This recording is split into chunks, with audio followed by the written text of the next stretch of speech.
ज़बा के वक्त बहुत एहतियात करनी है।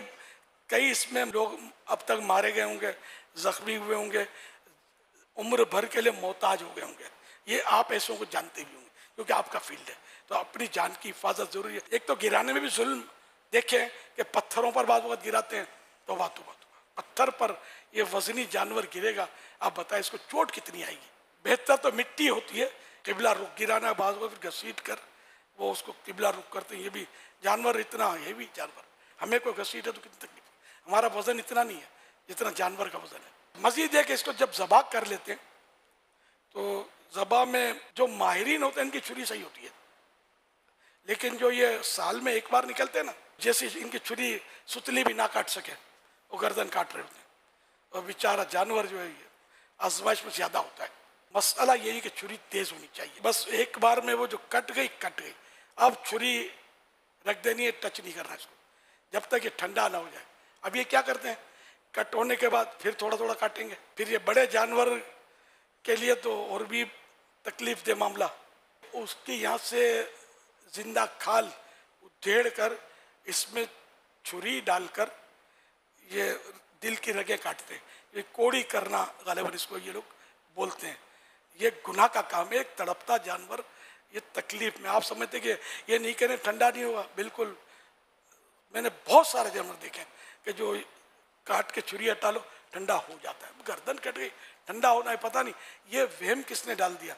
हो सकता है 2 मिनट बच जाते हों, जल्दी ठंडा होता हो, लेकिन 2 मिनट बचाने के लिए एक अल्लाह की मखलूक को, बेज़बान मखलूक को इतनी अजियत देना, तकलीफ देना। हम जो भी आपको बता रहे हैं ये आपकी दुनिया आखिरत और अपनी दुनिया आखिरत की भलाई के लिए अर्ज कर रहे हैं। बकरे के साथ जुल्म ये होता है, बल्कि ये मजालिम होते हैं कि बाज़ों का ज़रूरत से ज़्यादा मैंने देखा है बकरे को यूँ उठाते हैं, जैसे बहुत बड़ा तीर मार रहे हैं, बहादुरी कर रहे हैं। एक बेज़बान जानवर को यूँ उठाएंगे, और छोटा होता है, बहुत बड़ा जानवर तो इनसे भी नहीं उठता। ये छोटे छोटे दुम्बे और छतरे वगैरह होते हैं ना, इसको यूँ उठाकर फिर मैंने देखा बाज़ों का अस्तगफिरुल्लाह, इतना बड़ा जुल्म है। ये बेज़बान बेचारा किसको बोलेगा यार। अब तो वैसे उसने कटना ही है, जब ये मौत के लिए तैयार ही है तो इससे पहले इसको आधी मौत तो मत दो यार। ज़बा करने के बाद इसकी गर्दन चटखाते हैं, ये भी जायज़ नहीं है कि बेफायदा तकलीफ है। असल जानवर की ये 4 रगें होती है, एक सांस की नली, एक ग़िज़ा की नली, और 2 इधर बड़ी रगें होती हैं खून की। ये 4 कट जाए ठीक है, चारों का अक्सर हिस्सा, मेजॉरिटी पार्ट ये कट जाए तब भी जानवर हलाल हो गया, ठीक है ना।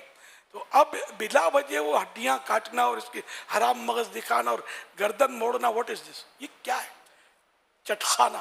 तो ये हर जुल्म है। ये ठंडा होने से पहले इसकी नली पर उल्टी छुरी मारते रहते हैं।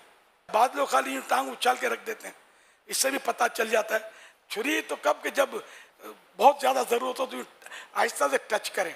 आपकी हड्डी पर कोई हल्की सी डंडी मारेगा तो चीख निकल जाएगी, तो उसकी भी हड्डी नली है ना, उसको तकलीफ बहुत होगी, तो वो इससे हिलेगा। दूसरा, छुरी अगर रख भी दी तो क्या करते हैं कि कटी हुई गर्दन को यूँ निचोड़ते हैं। बड़ा जानवर है छोटा जानवर यूँ यूँ करते रहते हैं। आपके हाथ में खुजली होती है यार, तो कोई मलहम लगा लो। इस बेचारे को क्यों तकलीफ दे रहे हैं, इससे क्या ठंडा हो जाएगा। आपका जख्म हो जाए, जख्म तो सबको होता है, इसको कोई यूं यूं करे घिसे तो आपकी चीखें कितनी निकलेंगी। चारों तरफ तमाशा देख रहे होते हैं ना, इनको क्या पता कि ये जुल्म हो रहा है जानवर पर। बारगाह रिसालत में एक सहाबी ने अर्ज किया, या रसूलुल्लाह सल्लल्लाहु अलैहि वसल्लम, मुझे बकरी ज़बा करते वक्त रहम आता है। तो कुछ इस तरह इरशाद फरमाया कि जो रहम करता है उस पर रहम किया जाएगा। सरकार सल्लल्लाहु अलैहि वसल्लम ने उसकी हौसला अफजाई फरमाई, ये कि नहीं ये तो हलाल है, कटेगा तो तकलीफ तो होगी, इस तरह नहीं।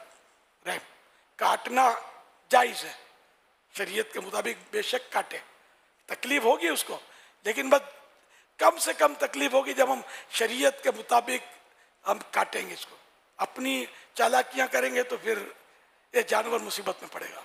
और ये याद रखें कि मुसलमान पर जुल्म करने के मुकाबले में जानवर पर जुल्म करना ज़्यादा सख्त है। ये लिखा है तो बाहर शरीयत में, जानवर ये बेज़बान, मुसलमान तो ज़रा के केस कर देगा, कुछ भी करेगा, किसी ने इसको सताया, तकलीफ दी, मारा पीटा। ये जानवर बेज़बान किस पर गरीब फरियाद करेगा, किसको बोलेगा? तो ये जुल्म इस पर ज्यादा सख्त है। ऊंट का नहर करना, अब ये भी हमारे गोश्त फरोशों में से शायद हजारों में किसी को आता हो। ऊंट को नहर करने का तरीका ये, तो किबला रुख खड़ा कर दिया जाए और इसका उल्टा पांव जो है ना, ये मोड़ के इसके घुटने को बांध दिया जाए, तो ये 3 टांग पर खड़ा होगा। तो इसका एक फायदा कि ये भाग नहीं सकता। और इसका मुंह बांधा जाता है। मुंह बांधने का किताबों में पढ़ा नहीं है, लेकिन ये देखा है कि बांधते, समझ में आता है। क्योंकि बगैर मुंह ये क्लिप्स देखे कि जिसका मुंह नहीं बंधे होते, तो ये जब मारा इसको तो इसने उठाया, बंदा उठा के उछाल दिया। इसमें भी बड़ी एहतियात है, सही घुटना बंधे, सही मुंह बंधे। और फिर ये क्या, इसको माहिर जो हो वही इसको छुरी फिरानी नहीं है, छुरी घोंपनी है, इसमें चुबो कर डालनी है। तो ये यूं मतलब नहर होगा।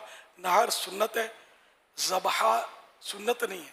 लेकिन अगर ऊंट को ज़बा कर दिया तो हलाल हो गया गोश्त, सुन्नत छूट गई नहर की।